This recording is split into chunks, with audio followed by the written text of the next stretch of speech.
Good to go? Good to go. All right, welcome guys to episode 2 of the Tangent with the Motley crew and the Sage, or I guess just the Motley crew. Today, this is going to be a different topic. Stan decided that we're going to do a Buddhist wisdom quote, and we're going to dissect this quote because these are usually interesting. So, when we show real quick, Buddhist wisdom. Could you give us a brief background, Stan, of how you got into this book? First, my name is Stan, or Dr. Goots. Right. That's RB, and that's Diamond Dave. Oh yeah, that's right. And Mike. And he's Mike. Right. So I got this book. One of the patients, actually, that I was treating, she gave me this book. She actually called herself a Buddhist Jew. What does that even mean? Well, I guess she was Jewish by upbringing, and she still practiced the religion, and she felt like that being a Buddhist is actually not a religion; it's a way of life. So she coined herself the Buddhist Jew. And daily, just to give people context, Stan will go through this book, pick a quote, and we will discuss it. At random. At random. At random. We have never seen this quote prior to right now. So the quote of the day is, who ranks as the highest? One who is wise, heroic, courageous, and or strong. You're going to have to say that one more time. Okay. I get it. I'll repeat it again. Yeah. Who ranks as the highest? One who is wise, heroic, courageous, and or strong. Would you like to start off, RB? I will start off, as we normally do. What are we ranking highest again? Like I don't understand. So I wrote this down for us here. We're looking at either wise, heroic, courageous, or strong. I know, but what am I ranking this on? As who is the highest? Highest of what? I mean, I guess it depends. Highest value? Let's go with that. All right, what's the most valuable then? Is heroism, courage, what was the other one? Power? Strength. No, sorry, strength And wisdom. and wisdom. Well, I don't know. Because a big part is I need to know how I'm going to rank this thing if I'm going to put a particular order. But when we go and dive into each one, is courage that valuable? I would say yes, it is valuable, very valuable. Is it more valuable than wisdom? I would say yes. Right, you can be wise and not do anything. Absolutely. Correct. Okay, so therefore, at least we know that courage ranks higher than wisdom. According to me, yes. And in my opinion, someone who is courageous can be a hero. You don't need to be heroic per se to have courage. Okay. So for me, that puts being courageous or courage at the top. Than being a hero. Correct. Or higher than being a hero. And you also just said that if you're a hero, you don't necessarily have to be courageous. Correct. Okay. And what was the other one? What was the fourth one? I think strong was the fourth one. Strong. That's a really ambiguous term. What the hell does strong mean? Or, sorry, it was strength, right? Or was it strength? Strong. Strong. What does strong mean? As in, like, are you strong in endurance? As in, I can continue to keep going? So does that make me strong? Or does it mean more mentally strong? You're able to have better coping mechanisms to deal with any situation that you come across. I would imagine that in this situation, they're talking about physical strength. Physical strength. That's my take on it. Because if you talk about mental strength, then perhaps you're talking a little bit more about wisdom. So, in my opinion, the wisdom actually ranks the highest because it's the hardest to achieve. Everything else, you could jump into a situation and be courageous, sometimes without even thinking about it. You can get strong, physically strong in the gym, tune yourself up. Wisdom is something that's created over a lifetime. You never stop learning unless you want to. So you're always trying to make yourself better, therefore making yourself wiser. It's harder to achieve, if not impossible, to achieve the ultimate wisdom. You could be the world's strongest man. They have competitions for that. You could be very courageous, go into the military, offer your life up for your country. You're considered courageous. Who's considered to be the wise one, the wisest? You can name a few, but you can't name many that have achieved that level of wisdom.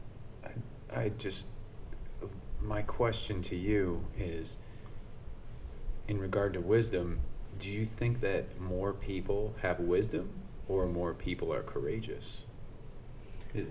Or is it easier to have wisdom or to be courageous? I would imagine that it's easiest to be courageous, especially depending on the situation that you find yourself in. If you find yourself trying to protect those that you love, those in your family, if you see your daughter or your son getting into harm's way, you reflexively just be courageous and push them out of harm's way and take that harm for yourself. Most loving parents would do that. But is that courage, though? I would imagine that would, in my definition, that would be courage, because you're taking on something that other people might not necessarily take on. But you said that it was almost just instinctual, though. Whether or not you thought about it, whether you didn't even have time to process it, you just go do it. Mm-hmm. You would do it either way. In certain situations, yes. But if you look at somebody providing military service, that's a choice that you make, and you know that you could potentially be deployed.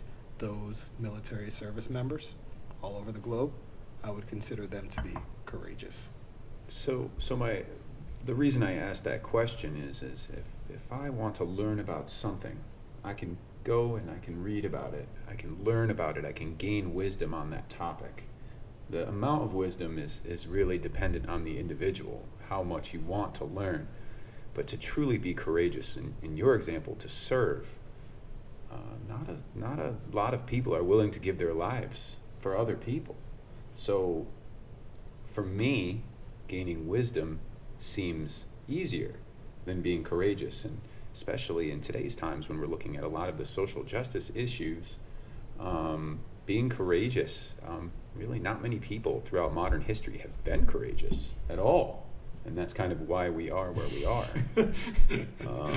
So for me, being courageous seems on this list to be the hardest, and I hold it in the highest esteem. I would agree with Dave in a sense, and I guess the question starts to ask, what do you value as the highest, right? Because you can accumulate knowledge over a long period of time, and have that knowledge and create wisdom. But what do you do with that wisdom? There are a lot of wise people here on this earth, I would say. Well, not a lot, but I think it's easier to sort of obtain some sort of wisdom the longer you live here on this earth. Now, what do you do with it matters. Are you courageous enough to influence others with the wisdom that you have accumulated over your years? I don't know if most individuals will take that step, because I think to have courage is a little bit more difficult and challenging than to just accumulate wisdom. You can be wise, but what do you do with it? I don't know. And again, I think it goes back to the initial question. What do you hold as the highest? What do you value the most? Or what does our culture and society value the most? So I don't want to bring this upon, or it seems like we're kind of shunting the strength portion of it. I'm thinking about all the other aspects.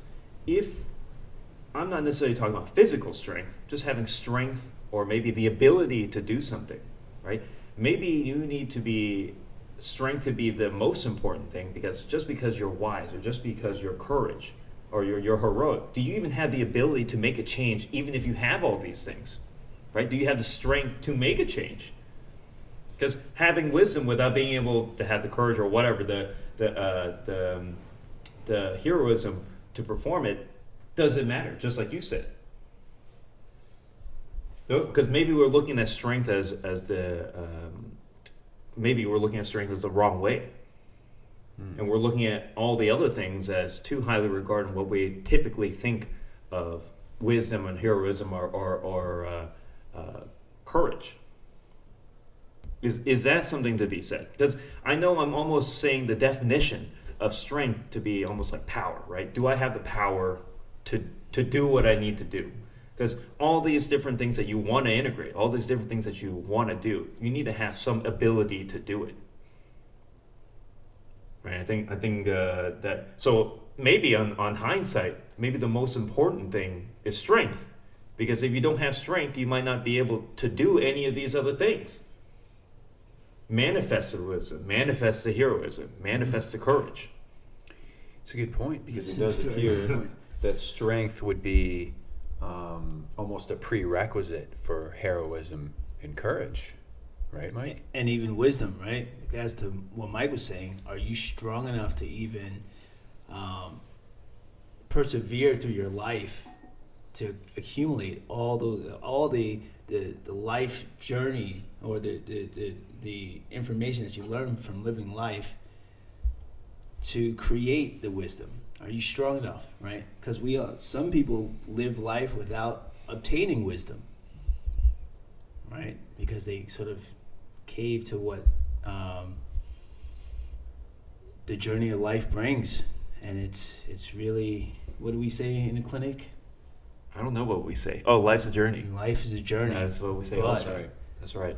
What do we also say about life is also unsatisfactory? Right? No, we say life is suffering. Life is suffering. Life is suffering. Also unsatisfactory. Okay. All right.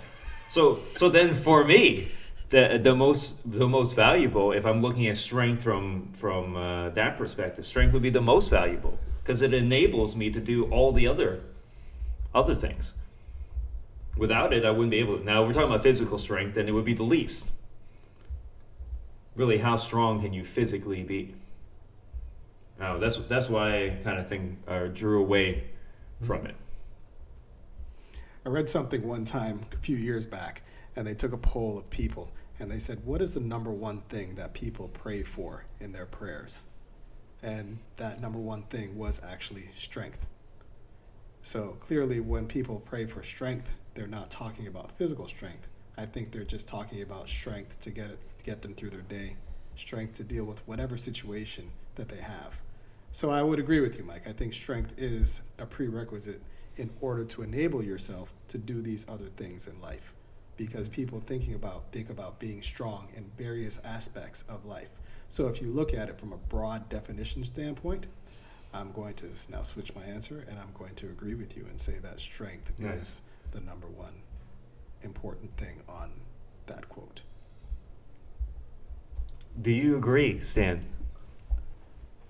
I do agree, Mike. Oh, wow. Dave, do you agree?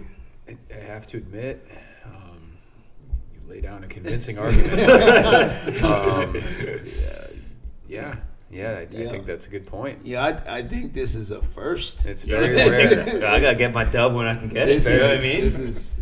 I found some goal where everybody kind of shoved it to the side. Whoever was like, "Yo, strength at the bottom." Mike. That's right. Yes. Well, that's right. So let's not let this let's not let that get to your head here. Let's take another quote and see if we can. No, hold on. I gotta do what Rob does. Just like, you know how Toronto won the championship. This is my time right now, boys. Well. Speaking about Toronto, I'm going to go back to the clinic a couple of days ago. Oh, I know where this is going. Where RB claimed that Kawhi Leonard, right, could be, what was it? Top three of all time. Of all time. Can we please discuss that? please. Top 3 what? One of the top 3 players of all time. Like all around players. Is that what you're saying? Yeah, all on both sides. Defense, offense, 3 championships. So we have further discussed it actually after Rob left. Rob would put Kawhi Leonard in one of the spots in place of Michael Jordan, Kobe Bryant, and LeBron James. Of those 3 individuals... Come on, man. Of those 3 individuals, Rob, you said that Kawhi Leonard belongs somewhere in there over those 3, or one of those 3. We'll see as his career develops over time, because you're talking about 2 players that have already retired, so that's kind of an unfair comparison right there. So if you're talking overall of all time, we'll see what happens when Kawhi Leonard retires. Right now, of the active players that are playing, top 3, Kawhi Leonard is one of them. I think that's a completely different question. The main question is of all time, my friend. Yes, of all time. But you can't say of all time because Kawhi Leonard has not finished his all-time playing career yet. I mean, but that's the argument for LeBron James. LeBron James is not Every done yet. day. Right? So Can you even put him in that argument absolutely. of all time right now? Because he hasn't really finished his journey. I would. LeBron James or Michael Jordan, because that's the big one, right? Has he even finished his journey to even make that comparison? But we have that discussion pretty often. Mm-hmm. So if you're going to state that Kawhi Leonard is one of the best top 3 all time, you're going to have to give me some reason other than so what I'm his saying 3 championships. I guess it's more of a prediction going into the future as opposed to what it is right now. Okay. If you're asking me to compare current players to players that have already completed their journey in the NBA. Okay, we have to preface this, or we have to give you some backstory. Rob is also Canadian, and he is a Toronto fan, or Toronto, because the Canadians they say Toronto. The second T is soft. It's soft. It's butter soft, like Rob's butter. argument right now. Silky. Didn't we say who's the best 5 player, the top 5 players that we would have on the Kawhi- team? This man said the whole Toronto lineup. The Toronto Raptors. He said Kawhi Leonard and then Kyle Lowry, Spicy P. I was like, oh, what? Some Fred VanVleet. That's Oh, my Oh, my my God. goodness. Fred Stop. VanVleet. Stop it. Come, stop it. You cannot. Stop you it. Can't. You may not be able to put Kawhi Leonard in the top 50 of all time right now. Oh my gosh! Now you're going too far. Absolutely. Now not. you're definitely going too far. Top 50. Dave? Top 50 Oh, basketball Rob, we're players of talking all about time. All time, though. See, that's a really long podcast right now. If we're gonna name the top 50 We will players. not. We won't. We but won't. Mike, Because this I'm is not only- even a conversation to be had. It's I'm not. only saying Yeah, this. I'd have to see who's in your top 50. I'm and then we only can make saying that this argument. to illustrate the point that in terms of his skill set, he's a great basketball player, but there's no way, shape, or form he's in the top 3 of all time. Is he clutch? I think maybe. clutch has something to do with it too. Did you see that final shot against the Milwaukee Bucks where he's just kind of bending down in the corner, waiting for the thing to go in? He got No. three bounces off the rim, Yeah. and then it just sinks. And then next series he just takes Toronto all the way, gets him to chip. So imagine that Michael Jordan did that 300 times in his career, and you that could Kobe also- Bryant probably did that 150 to 200 times in his career, and LeBron James has done that maybe 100, 200 times as well. In that moment, we're not talking about just a game-winning shot because Kawhi Leonard has made game-winning shots before. But Right. Game-winning shots to end a You hear this series guy? like that. Come on, Rob. Stop. Stop it, Rob. Stop. Come on, man. Just leave it alone, man. Yeah, stop. We get it, man. We All get right. it. Okay. We get it. No okay. wraps. Hey, that's a great. Yeah, we're going to wrap that up because we don't Yeah. want to talk about that Yeah, anymore. makes That's sense. It's a God's great, plan. great God's plan. segue. Great God's segue. plan. Okay. Great segue to the next quote, and it's everything is an illusion. Learn this, and you will be free from suffering. Right, Rob? That argument is definitely An illusion. Absolutely, it's an illusion. You free yes. yourself from the suffering.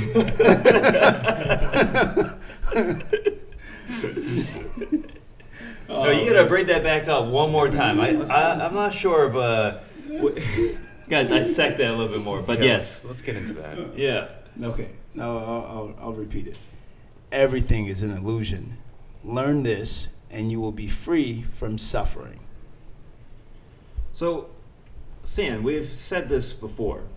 To be alive means that you are suffering. So if I think, based on this quote, if I stop the suffering, then I stop being alive. Is that worth dealing with the illusion of being alive? This is a question directed directly at Dr. Goods over here. Well, I think the statement when the book says to free yourself of suffering, I agree with you. You cannot free your complete suffering, or you cannot free yourself from suffering, because our perception is based off of our lens, in which you can argue, as the book does, that it's all an illusion. However, you can kind of control the amount of suffering that you have within your life by realizing that maybe what you're seeing is just an illusion, right? So I agree with you in the sense that you cannot completely free yourself, but you can gain some power and calmness in your life by understanding that most things are an illusion. An example of that, not necessarily an example, but just think of something that was really stressful last year. Oh, wow. For you in particular, Mike, the sunrise. Do we really got to go back to that now? Come on. Yeah, we do. Oh, my Yeah, goodness. that was a point of time of immense suffering for Mike. Yes.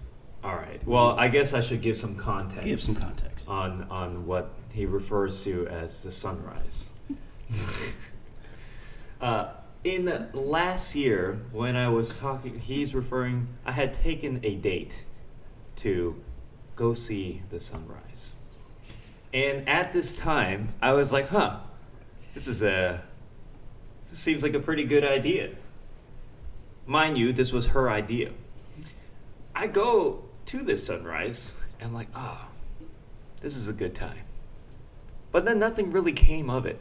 And I remember I went over to Stan, and I said, Stan, I went on a sunrise date here, and Stan was hyped for me. He goes, yo, what? You did what? That was a fantastic idea. I said, it wasn't even my idea. But nevertheless, I told him anyways. And he goes, so then what? I was like, well, we saw the sunrise, we danced a little, and then left. And he said, what? And even me explaining this back in hindsight it's kind of a tragedy. So yeah, that's the context behind the conflict that he's talking about. Arguably, this could be considered some suffering if we want to look at it through that lens. But He was definitively suffering at the time. But it's only an illusion, though, according to this book. Yeah. Yeah. I would agree. Yeah. I would agree with the book. But yet it felt so visceral, Stan. Well, it actually wasn't that much pain, not that much pain at that time, but still, I'm looking back on it now. I actually do feel the pain. So the idea that time passing and providing you with some perspective, right, kind of plays off the idea that it is an illusion, because in the moment you're unable to separate yourself, right? You're unable to separate yourself from your emotions, from your feelings, from being involved. You can't make yourself a third party observer, maybe like Stan and I were, looking at the situation. Dave, in actuality, I actually did separate myself from the feelings, and I'm attaching the feelings onto it now. It's actually the opposite. How so? Explain. Well, I wasn't feeling the pain and suffering at that time. But as I'm talking about this now, I'm feeling the pain and suffering. No, I disagree. Oh, okay. All right. I would also have There was to respectfully disagree. Yeah, respectfully. Okay. Disagree. All right. And But to your point, Sam, what were you trying to bring up with my conflict here? that it was all an illusion. If you think back to it, right? The suffering, right? It was what you thought. It was the things that you put into your mind that led you to that moment with the sunrise. And the illusion of or the premise of your thought limited your abilities to perform at that time because of everything that you put onto that situation. So you're saying I put too much weight onto it? Oh, there was a lot of weight. Bro, you hyped me up. What are you talking about? I did hype you up. You hyped me up so much leading up to this thing. So You're you like, could make a move, so you can take action. I know, but And there was Action nothing was not taken. but inaction. technically there was action, just not How enough so? action. What do you mean how so? No, there was no action. I went to the thing. What are you talking about? Oh, actually, that's the second part. Yeah, the first part of the story was that I was actually asked to go on this sunrise prior, but I did not go to said date because I was. What was I doing? I was playing basketball with the boys. I just laced up. Oh, I just laced up. I was ready to hoop, and then I get a message like, "Yo, you trying to come out here?" And I said, "No." And then I brought this the statement up to Stan, and he said, "What are you doing, bro?" And I thought back about it. I was like, "What do you mean?" I was just trying to hoop. But then he realized he brought up my errors, and I said, "You know what? You're damn right." I'm immediately reminded of the chicken wing paradox. What do you mean? What? Immediately. Why? You made a decision, right? And if you go, you suffer. If you don't go, you suffer, right? So isn't it interesting that this quote ties right back in to what we talked about on the last episode with the chicken wing paradox? But the suffering is a matter of perspective, though. Because at the time when I made the decision, it was not really a suffering. But you just told us that you... Well, in hindsight, is it really suffering if I didn't know it was suffering? Can you be suffering and not know? I guess you could. As long as I've known you, you've been extremely definitive, Mike. You have your opinion. It's very logic-based. No, absolutely. You lay it down. Yeah. You have facts to support your arguments. You're very logical. In this situation, I feel like this was outside of the realm of what you're used to, what you're comfortable with. David, you're absolutely correct. I mean, I think that's a great question you asked, though, Mike. Is it suffering if you do not know that it's suffering? I would say yes, Why? because to be alive is suffering. Whether or not I'm, if I realize I'm suffering or not, I'm still alive. Or am I dead? No, I'm not dead. Maybe I'm not truly alive. Do you have to feel suffering to be suffering? You might not even know you're suffering. Right? So how many times you see something happen and you're like, I already know it. This is a train wreck in the making right now. They might not feel like they're suffering, but you can see that it truly is suffering. Yeah, but they don't know that they are suffering. Yeah. So then the actual question is, are we trying to define it as a objective thing, or is it more of a sensation thing? Is this feeling of suffering the same as actually suffering? That's deep. RB, we haven't heard from you in a while. Oh, Let's RB, get what some do you? input. Because we've been bringing up this situation. I think suffering is an important part of the journey of life altogether, because without suffering, we have nothing to compare the good times to. So you have your suffering moments, and I think that speaks to your point. Are we suffering, but we don't know that we're suffering? We're not going to know until we get more answers as to what it is that the afterlife holds. Or if it's like not even suffering, right? Or if there's not even suffering. Yeah, this might be suffering compared to what was laid before us beforehand, or what's going to be laid before us afterwards.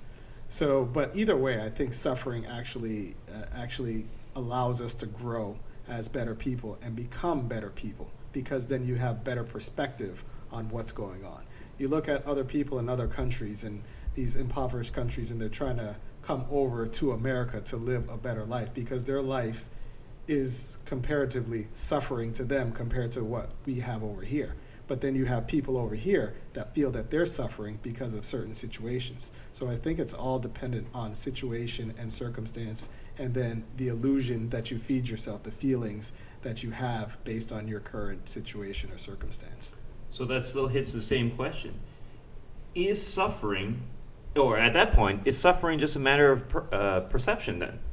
I would say yes, suffering is a matter of perception. Okay. Whatever it is that you're comparing your suffering versus something else or somebody else, or whatever it is that you believe in from a spiritual standpoint. So depending on how you look at it, you could be both suffering and not suffering at the same time.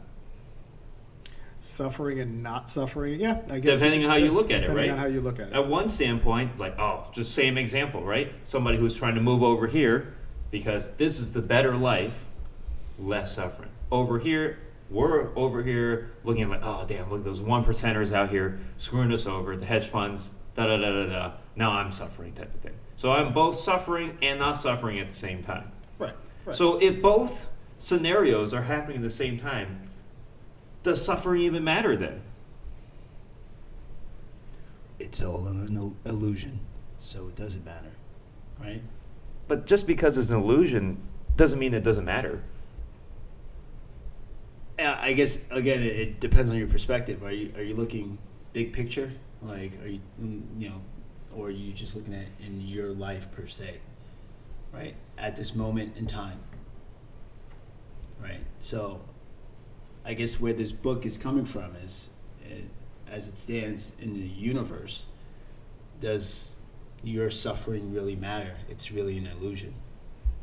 So whether you're a 1%er or you're not, doesn't matter. Okay. No matter how good you have it, it's all relative, right? Suffering, right? You could be the 1%er and you could be suffering because you can't afford what a billionaire can afford, right? You could be in the worst possible situation. You could be right in the middle, but you're always going to have some degree of self-perceived suffering. I think that's kind of what, in my opinion, that's where Stan was going with that. If it's all an illusion, then we really have to look at what the illusion is that we're actually feeding ourselves, and then change our own perspective as to what suffering really is. There are people who don't have much, but then they're very happy because their illusion is different than somebody else's. So I think that's really what the quote is trying to say. It's all an illusion, and what is the illusion that we're feeding ourselves in order for us to suffer as much as we do? Change your outlook, change your illusion, you'll be happier. Is defining happiness the opposite of suffering? Can you be happy while suffering? I think you have moments of happiness and you have moments of suffering. Can two of them exist in the same space at the same time? I would say no. I would say yes. And the reason I say that is sometimes, let's say somebody is grinding towards something. They're feeling that pain. They're in the gym. You're happy that you're grinding. And then you finally come out. The whole process itself is we can say a physical suffering, but yet is a mental happiness. Right. But if the suffering itself is just an illusion, so it's all a matter of perspective and how you look at that physical grind. So if you don't look at it as a physical grind and you're happy working out in the gym with your scenario, then you're not really going to feel like you're suffering. You're going to feel more empowered more than anything. So it's not really a suffering at that point. It's more of a empowerment, more of a happiness. We're gonna need a water pour for that one. That was deep.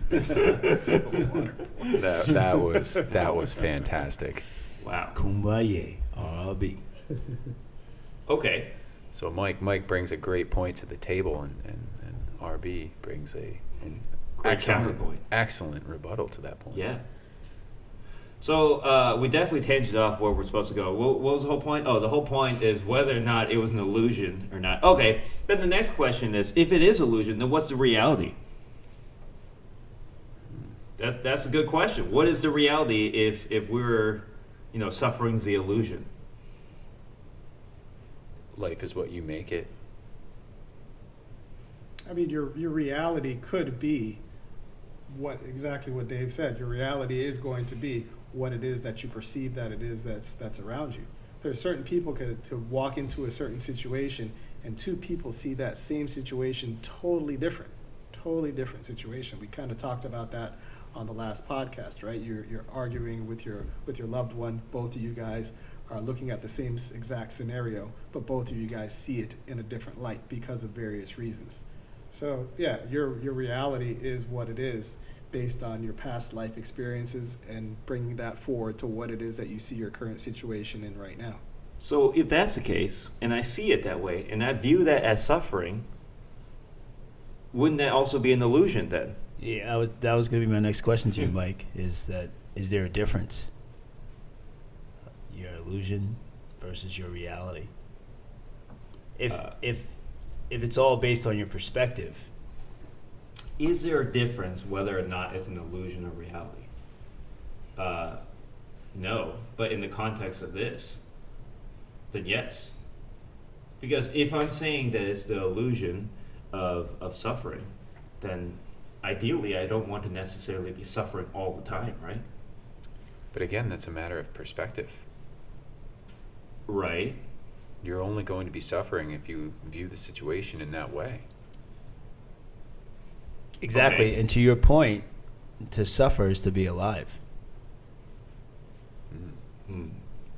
I think the example that immediately pops into my head was my wife had a little bit of a fender bender a few years ago, and we looked at it extremely differently at the time. She called me, she told me, and I immediately freaked out, saying, "Oh, what a horrible thing! I can't believe it."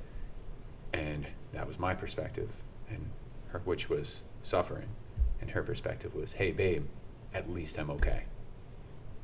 So two completely different perspectives. One suffering in a seemingly bad situation, one suffering and one not. So really, just a matter of perspective, right? So then, we're looking at it as a black and white, right? One side sees it as negative, one side sees it as negative. Positive. Can we have a scenario where we see it as both? Absolutely. That is both happiness and suffering. So let's take, for instance, going back to your sunrise event, right? So there was a period of suffering, but the good that came from that suffering, right? It was a good experience for you to have. But I'm talking about the instantaneous portion. Can you be in both a state of happiness and suffering at the same time? Or maybe my brain's too small to even process both emotions at the same time. You know what I mean? It's like, I don't know what I feel right now. Blah, blah, blah. I would say no, because in my opinion, if I'm in a state of suffering, I'm going to see it as a negative, and it's just going to take me a little bit of time to sort of combat that feeling and think about all the positives that can come from the situation, or change my perception on the situation, or according to the book, create a new illusion to change my perspective, right, or to change my reality. So maybe in the moment it's just suffering, but maybe after some time. I'm curious. The context of this quote, I obviously understand. I know minimal about Buddhism. So do I. I understand. I want to preface this good. quote.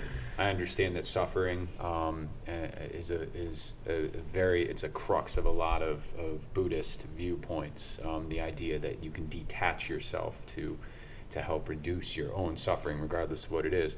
But as you grow in life and you lose, it's just inherent. It's just you lose things. It's part of life. No matter whether it's your strength, your physical strength, I should say. You know. But you also gain, though. Right? Correct. At the same time, it's sort of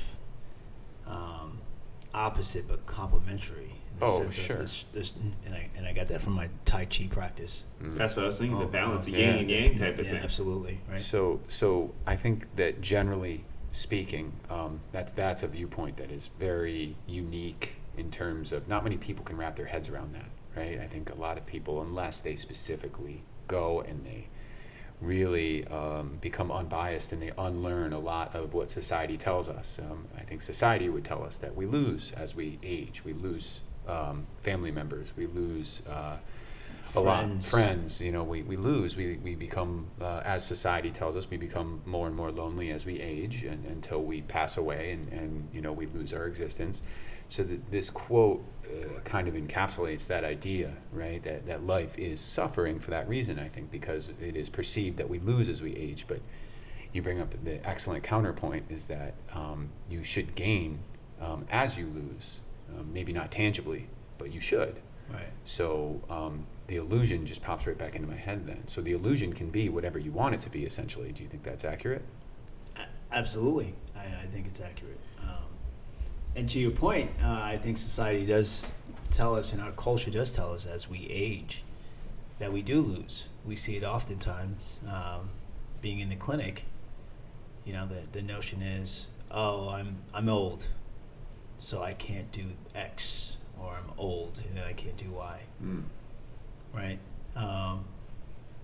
When that is an illusion, because oftentimes well, not oftentimes, but sometimes we'll get a patient who's like 93 or 92 or whatever, and they're as young as can be, right? Younger than our 60 or 50-year-olds, right?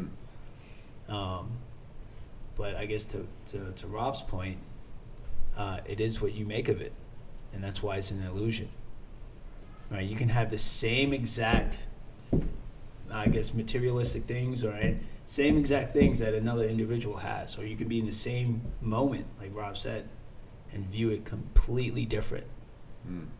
Then you can argue which is real. It's real to both, but it's both still an illusion, because it's from your lens, it's from your viewpoint, it's from. Yeah, but isn't the whole point of this particular statement to say that if you can look at it a different way, then you can get rid of the suffering? Right? Absolutely. So, as Rob also pointed out, well, he pointed out earlier, suffering's not inherently a bad thing. Right? So, if it's not inherently a bad thing, why do I necessarily want to get rid of it? That's a good question.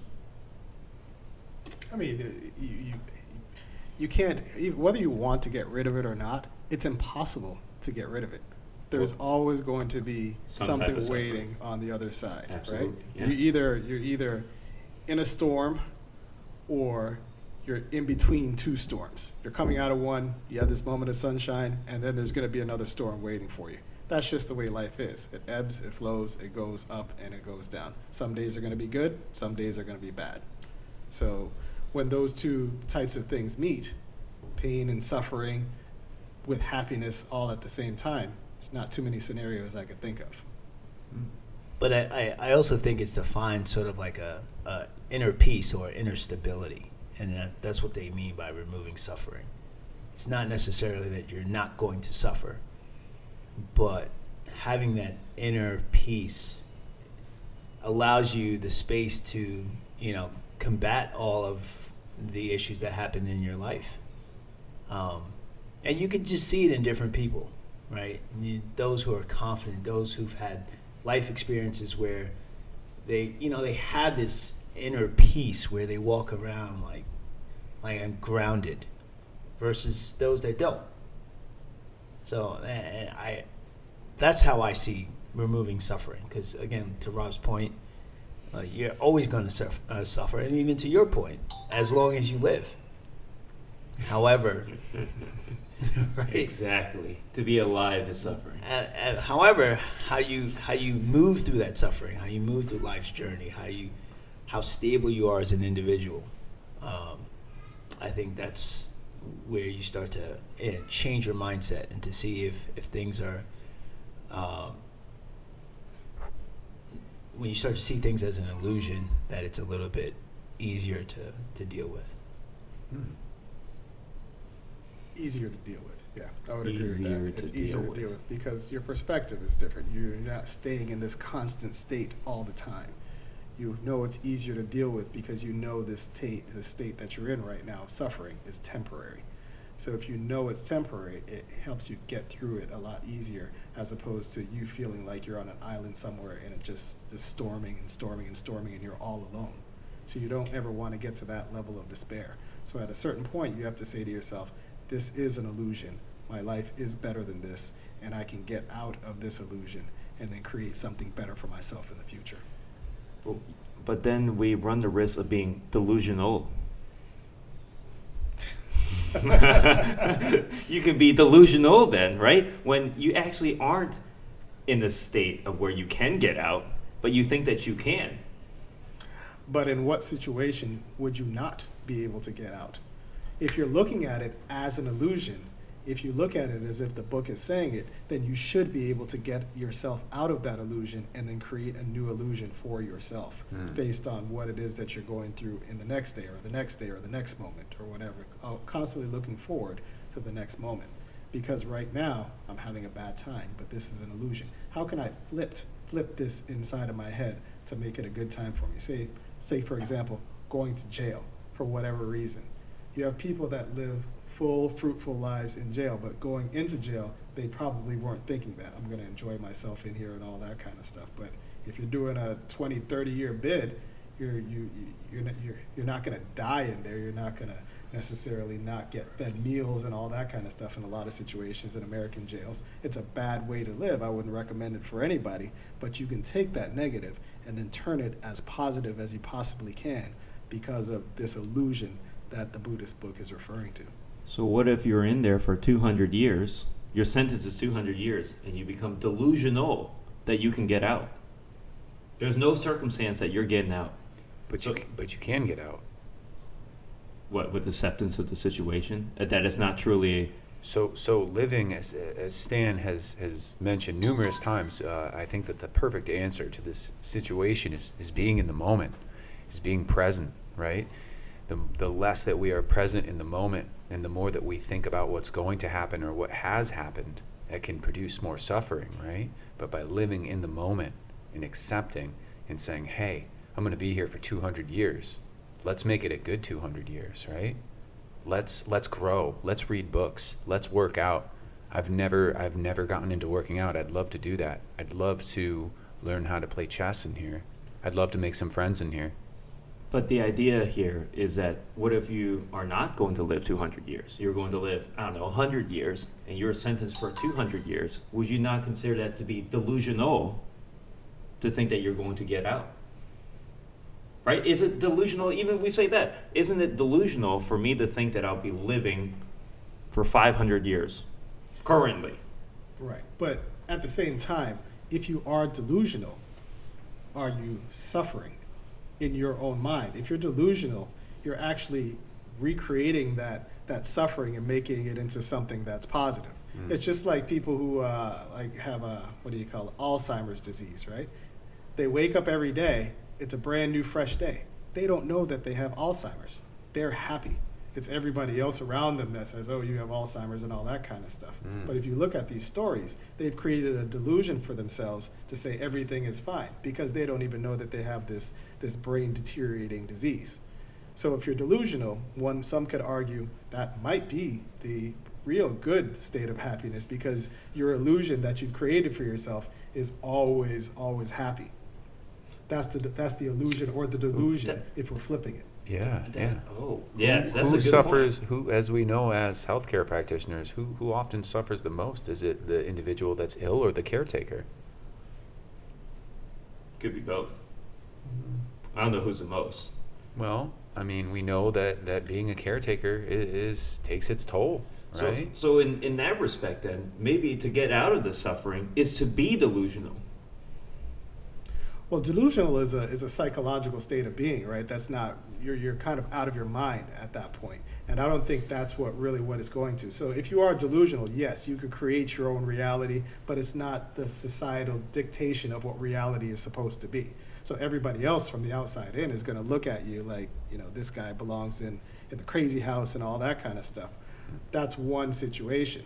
But another situation is just like what we were alluding to before, not bringing yourself to that state of psychosis, but actually still dealing with your reality, but creating a new reality for yourself based on the illusion of this suffering that you say that you're in. But does that really matter then?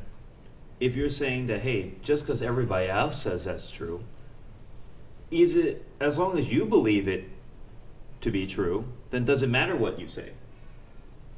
If we're specifically talking about going to a state of happiness. Mm-hmm. Well, we're talking about going to a state of happiness in somebody that's not mentally ill. If you're mentally healthy, then it's a different situation. Once you start adding mental illness into there, that's a different situation altogether. And also, someone who wants to stay within the constructs of our civilization and our cultures, right? Like someone who's delusional, like you're just outside of that, right? So if you want to continue to somewhat play in what reality is, and reality, right, is a combination of all of our illusions, then you have to sort of play by a similar set of rules, right? You can't just be like, you can't just be delusional about it. I mean, but you can be. You can be, but then. But why would you choose, like we were just discussing, I Stan again is, I think, alluding to like being in the moment again, right? Like being present. Like why would you choose, instead of being present and focusing on the positive, why would you choose to view it as being delusional instead? Well, if you were delusional, you wouldn't even know that you're being delusional. No, I understand that. I'm speaking about in this moment right now. Why are you choosing to be delusional? No, like why are you with this argument, right? Of you're talking about a delusional individual, right? So, with a delusional individual, I agree. Like there's a mental illness, right? So that's outside of the construct of what we're speaking about, right? Oh, I understand it's outside the construct. I'm trying to bring out other constructs to apply to this particular idea. I see. Right? Is this applicable when scenarios are not ideal? Okay.